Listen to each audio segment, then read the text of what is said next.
Projeto Mais, o prazer de aprender, surgiu da necessidade de mudanças na educação que possam trazer para a realidade atual a aplicação de conhecimentos científicos. A aprendizagem é um tema apaixonante. O prazer de aprender é fundamental e deve ser cultivado desde cedo, envolvendo a família, escola, profissionais e pessoas que se interessam pelo desenvolvimento infantil. Vivemos um novo milênio e a educação é reconhecida como base para o desenvolvimento social. Permanece o desafio de encontrar caminhos que satisfaçam os ideais educacionais e respondam às dificuldades de um país que convive com altíssimos índices de analfabetismo e com a indesejável exclusão consequente. O Projeto Mais buscou reunir as melhores qualidades das teorias educacionais que influenciaram a educação pós-moderna. Mais é o modo de aprendizagem que integra sistemas e se preocupa com uma questão básica dos problemas de aprendizagem, a alfabetização. A escrita fundamenta-se na necessidade de comunicação, de registro histórico. Foi preciso um sistema de contagem para que as pessoas pudessem negociar seus animais. Então, foram inventados símbolos para que os produtos pudessem ser comercializados. Na escrita primitiva, criaram-se modelos de desenhos que foram padronizados. Junto com a invenção da escrita, também surgiram as regras de alfabetização, para que o leitor pudesse decifrar o que estava escrito. Os romanos assimilaram a cultura grega, inclusive o alfabeto, mas reduziram o nome das letras ao som. Assim, as letras gregas como alfa, beta e assim por diante se transformaram no abecedário como conhecemos.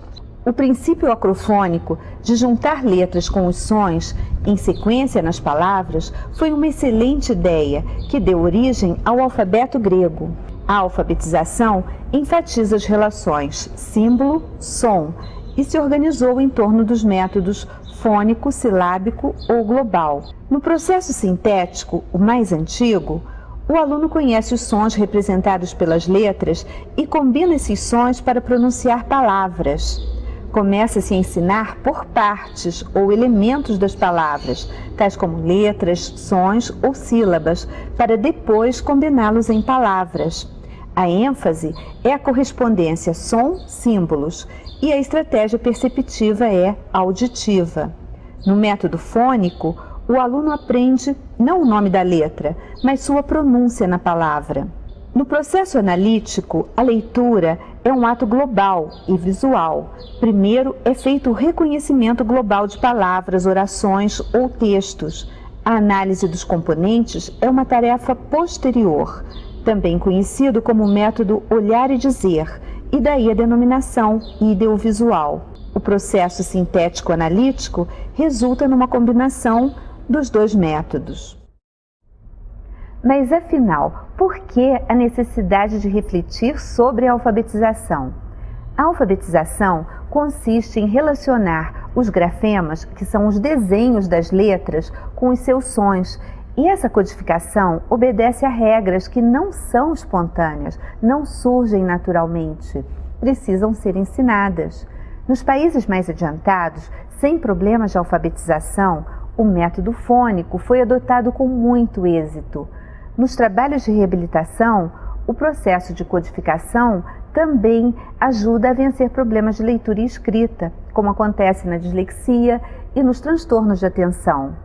Mas não se pode esquecer que esta é uma fase riquíssima na formação da criança e seu desenvolvimento tem que ser cuidado de forma integral, sem descuidar dos aspectos cognitivo, social e emocional. E é preciso diferenciar alfabetização e letramento. Analfabetos funcionais são todos aqueles que não conseguem compreender ou redigir um texto determinado. Saber apenas juntar as letras não é suficiente. Pesquisas internacionais apontam o fracasso brasileiro em comparação com outros países em questão da alfabetização. No Brasil, quase 1/3 da população possui baixos níveis de letramento, ou seja, apresenta dificuldade em utilizar a leitura, escrita e matemática na vida diária. Muitas são as causas das dificuldades de aprendizagem. Os problemas podem estar em distúrbios de natureza genética ou adquirida ou resultantes da interação com o meio. As diferenças individuais existem e precisam ser atendidas. Bom, eu estava na sexta série, né? As professoras de português, ciências, a gente lê textos, né? E aí eu tinha que ler o texto, né? Aí eu ficava constrangido, todas as crianças riam, né? E aí a gente era obrigado a rir. Aí eu ficava nervoso, né? Tremia, ficava em enjoo, a vista embaralhava todo. E aí foi difícil, foi complicado. E aí eu acabei saindo da escola, né? Numa época de intensas e rápidas mudanças, caminhos novos precisam ser traçados, voltados para a transformação social necessária à participação de todos na educação. Profissionais multidisciplinares buscam novas formas de ensinar e aprender. A implementação de projetos, e programas na área educacional requer dos atores, implementadores, que estão nos diversos setores da sociedade de modo geral, tanto dentro da escola quanto nas instâncias de governo estadual, federal, municipal, requer um empenho e uma compreensão dessas políticas, um entendimento dos objetivos desses programas e desses projetos, para que na prática ela se efetive realmente. Há no Brasil, de modo geral, principalmente nos estados, uma dificuldade muito grande de se implementar programas, mudanças e inovações com essa resistência desses atores que participam.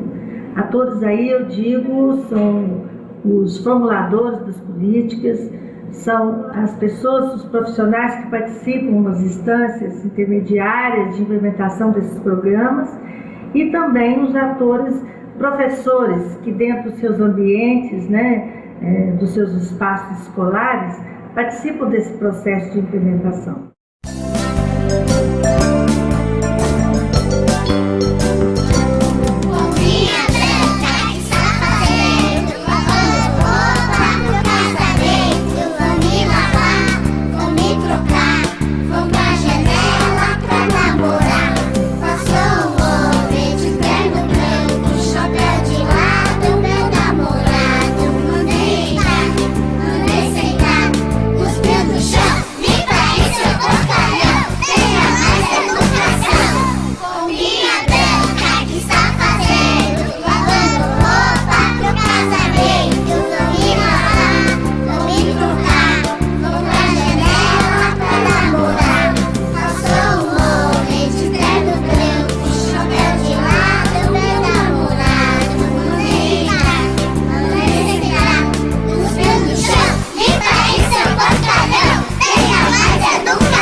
Na era da informação, o conhecimento torna-se básico para a sobrevivência.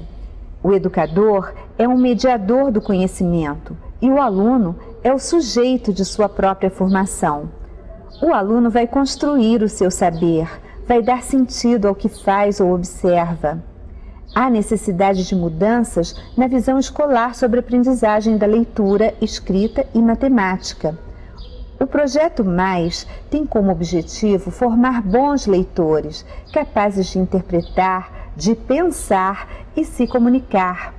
O Projeto Mais fornece material para que o professor, a criança e a família possam trabalhar juntos na descoberta do prazer de aprender. É uma proposta que respeita as raízes culturais brasileiras, o envolvimento pessoal e a cidadania. Importantes filosofias da educação influenciaram o pensamento pedagógico de nosso tempo na busca do melhor modo de aprender a aprender. Que modelos foram esses? O modelo tradicional privilegia o conteúdo a ser transmitido. O professor é a figura central do processo, aquele que possui o conhecimento ou o saber, como já acontecia na fase filosófica de Platão. O aluno recebe a informação, repete exercícios e reproduz o que aprendeu na prova de avaliação. A cópia e a memorização constituem as principais estratégias de aprendizado tradicional. John Dewey fundamentou o pragmatismo, ou seja, o conceito de aprender fazendo. No processo ensino-aprendizagem, o professor precisa ajudar os alunos na atividade de formulação de hipóteses, que deverão ser analisadas e experimentadas para se chegar a conclusões que, afinal, são os objetivos do processo de aprender a aprender. É básico que o aluno esteja interessado e que o aprendizado seja democrático, dialogado. O modelo socioconstrutivista baseia-se nas teorias de Jean Piaget, que enfatizou a construção do conhecimento nas relações do indivíduo com o ambiente. Piaget trouxe a compreensão ao processo de aprendizado infantil e como ele ocorre através de jogos, que constituem a forma da criança explorar o mundo. De acordo com a evolução das estruturas mentais, Piaget classificou os jogos infantis em jogos de exercício, de 0 a 2 anos, quando a criança repete as ações que irão ampliar seus esquemas, a interiorização do conhecimento. De 2 a 7 anos, acontecem os jogos simbólicos, quando a criança lida com o faz de conta, com a imaginação, função simbólica da linguagem. E a partir dos 7 anos é a vez dos jogos de regras, que mostram que a criança já atingiu o domínio de categorias espaciais e temporais, os limites das regras e a socialização de condutas. Segundo a italiana Maria Montessori, a educação se dá por experiências com o meio e manuseio de materiais, não pela transmissão de palavras. O aluno é o centro do processo e o ritmo de cada criança precisa ser rigorosamente respeitado. Educadores e educandos interagem com confiança e respeito mútuo, observando e participando. Os trabalhos de Rudolf Steiner trouxeram para a educação os princípios da liberdade no pensar, da igualdade e da fraternidade. Isso significa desenvolver nas crianças a base para um pensamento claro, não massificado. A antroposofia entende o ser humano como uma unidade psicofísico-espiritual e sugere que o desenvolvimento da criança ocorre em ciclos de 7 anos, denominados setênios, e o professor é um tutor que guia a mesma turma durante esses períodos. Na pedagogia Waldorf, a relação com a família é intensa. Paulo Freire analisou questões importantes para a educação popular, como a conscientização. No processo de aprendizagem, o educador tem que participar efetivamente na comunidade dos educandos, adquirindo suas vivências, percebendo seus conflitos, para chegar com eles à problematização de temas geradores e tomar consciência de sua condição político-social e pensar soluções. Emília Ferreiro focou a construção do conhecimento infantil na liberdade de aprender sem os fantasmas do medo de errar, que o adulto impinge quando determina as regras da produção infantil. A descoberta do conhecimento necessita, nessa linha pedagógica, de espaço para explorar, para se expressar.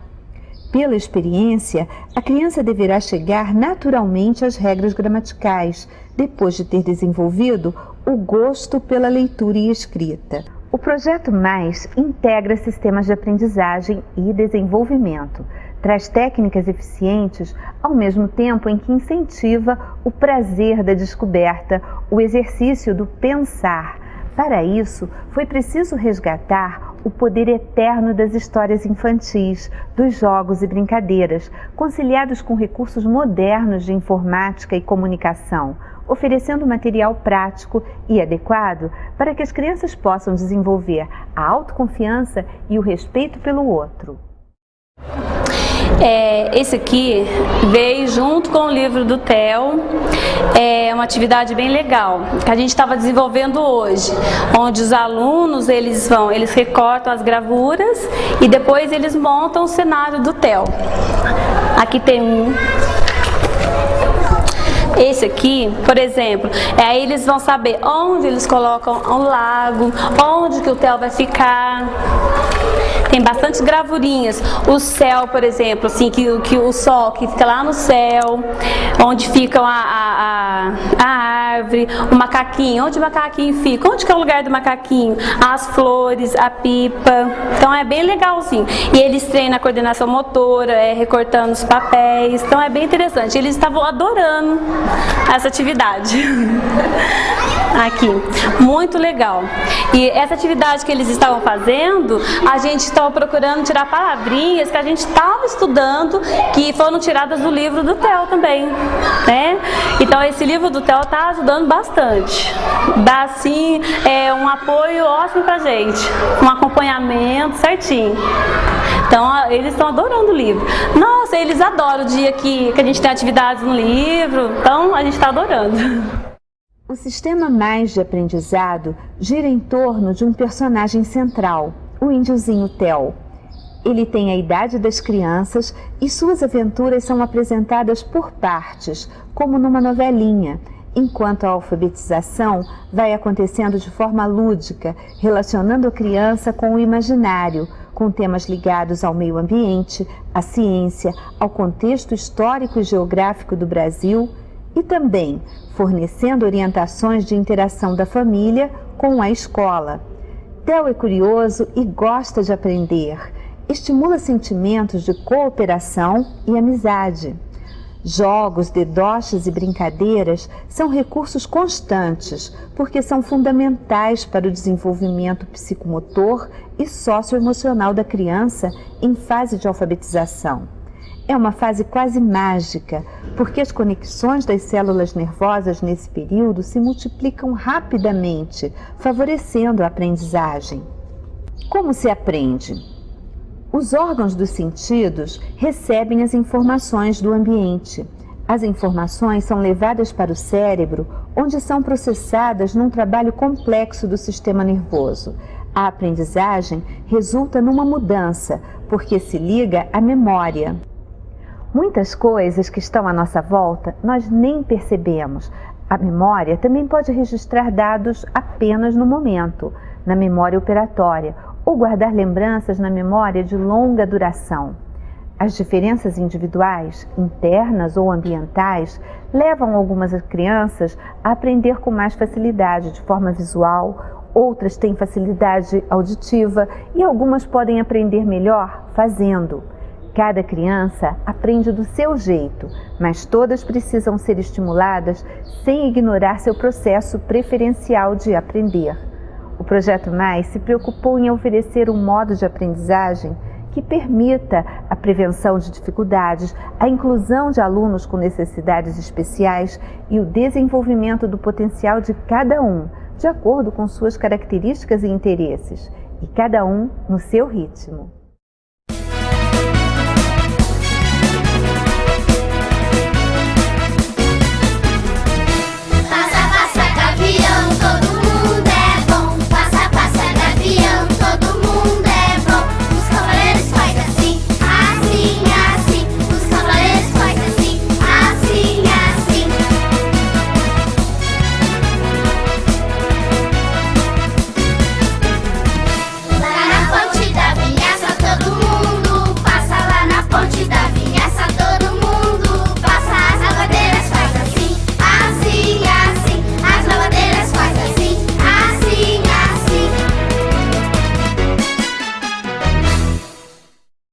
O uso da linguagem distingue o comportamento humano dos outros seres vivos. É preciso conhecer o desenvolvimento da linguagem para não forçar a criança antes da hora e, muito menos, deixar perder a fase de oportunidades que caracteriza o desenvolvimento cerebral infantil. Os padrões de aquisição de linguagem são universais, independentes de culturas ou idiomas.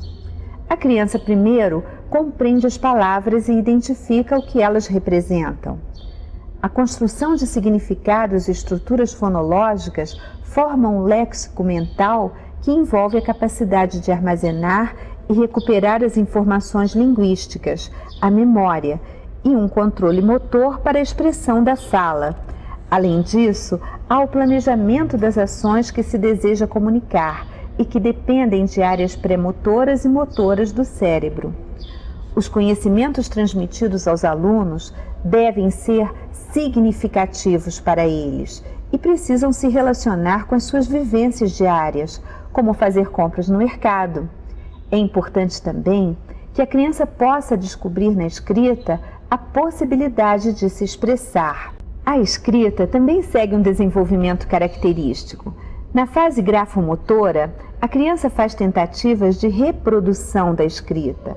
Os rabiscos são interpretados segundo as intenções daquele que escreve. Depois, a criança procura combinar as poucas formas de letras que é capaz de reproduzir, nunca inferior a 3, procurando não repeti-las.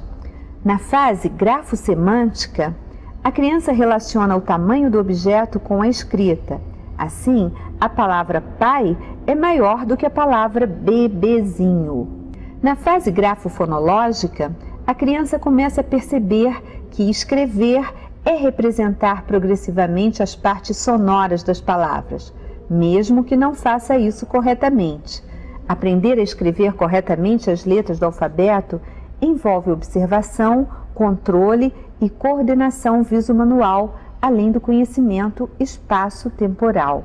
Brincadeiras realizadas no ar, no chão, com movimentos amplos e exercícios grafos perceptivos, passo a passo, brincadeiras estruturadas com objetivos, como acontece no jogo de trilha, na escala de raciocínio lógico ou nas cartelas de multiuso, são recursos excelentes entre os jogos sugeridos, assim como a dramatização das histórias infantis. A inclusão representa uma oportunidade de direitos iguais para diferentes pessoas. Para que a inclusão ocorra, o professor precisa dispor de material adequado que possa ser usado pelas diferentes crianças. Para deficientes visuais de baixa visão, o tamanho das letras e das figuras é essencial. Peças maiores no material podem permitir que a criança com visão subnormal brinque com os colegas. O deficiente visual precisa do material em braille ou em relevo. José Gabriel, se você pensar no material dourado, você acha que é sim? É ou não é? Por que você acha que é? Deixa eu contar. Mas só porque o homem contou? Conta de 10 em 10 aí, então, no seu dedo, como se fosse material dourado.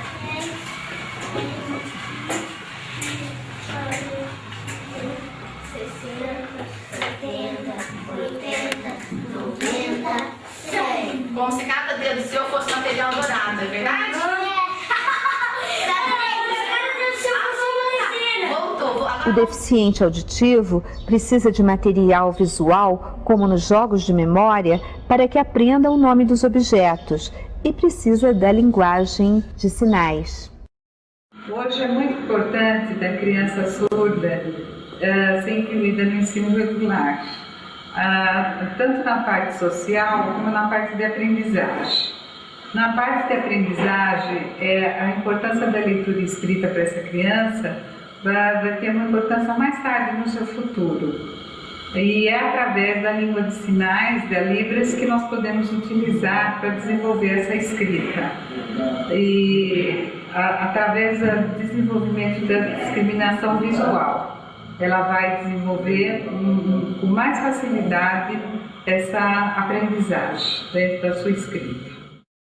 O modo mais de aprendizagem foi preparado para prevenir ou reabilitar dificuldades relativas à hiperatividade, desatenção, dislexia, descalculia e outras dificuldades frequentes em nossas salas de aula e no atendimento clínico.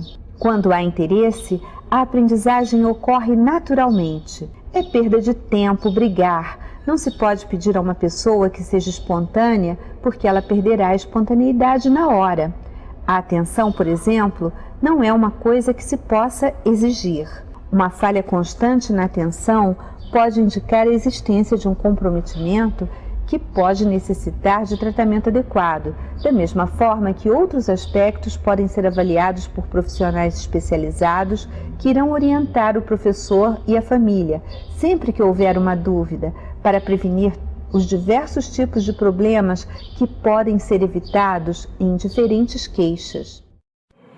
Hoje em dia, com os avanços, com os conhecimentos que tem a neuropediatria, a psicologia, os avanços sobre a pedagogia, as dificuldades de aprendizagem de uma criança, é necessário que os pais, os professores, os pediatras estejam atentos para os primeiros sintomas que as crianças venham apresentar quando têm essa dificuldade. Essas dificuldades normalmente são déficit de atenção, dislexia, distúrbio de hiperatividade, de déficit de atenção. Principalmente a criança com dislexia, a criança que tem aquela dificuldade de aprender a ler e escrever e que realmente não dependem da criança.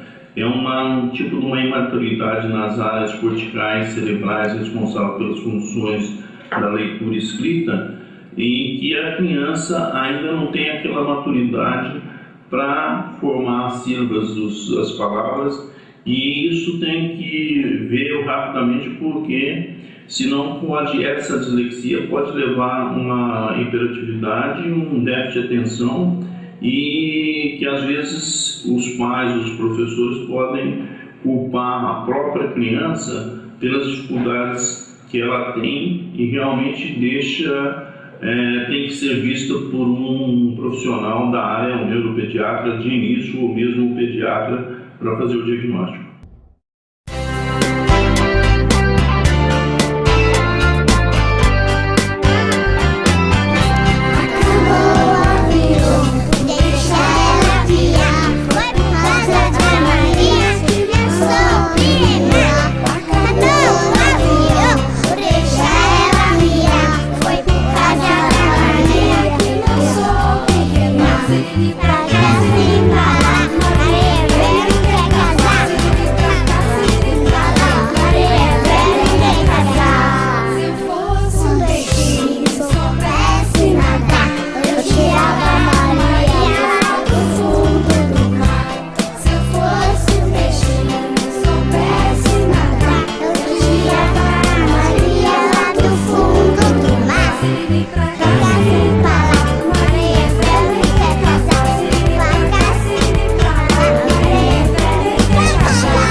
As pesquisas de Gardner trouxeram uma contribuição importante ao conceito de inteligência.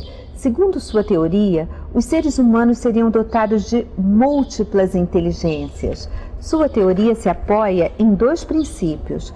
Cada indivíduo possui um conjunto de competências, não apenas uma inteligência geral.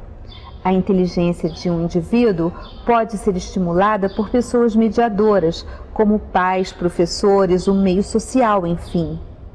São destacados 7 tipos de inteligências da pessoa em sua relação com o outro, que alguns chamam de inteligência emocional.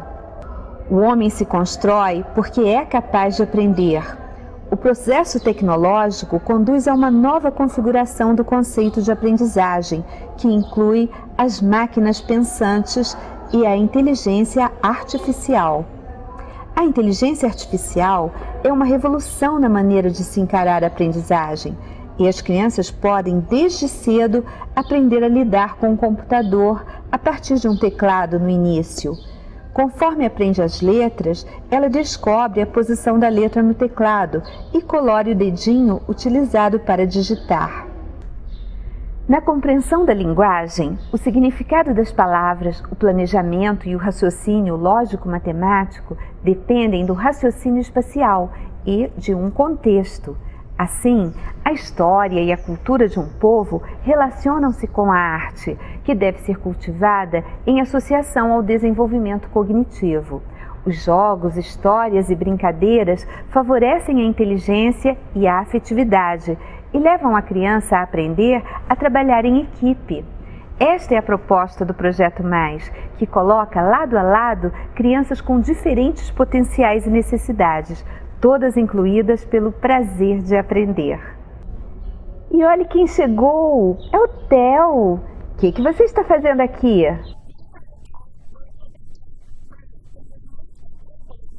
Então vamos!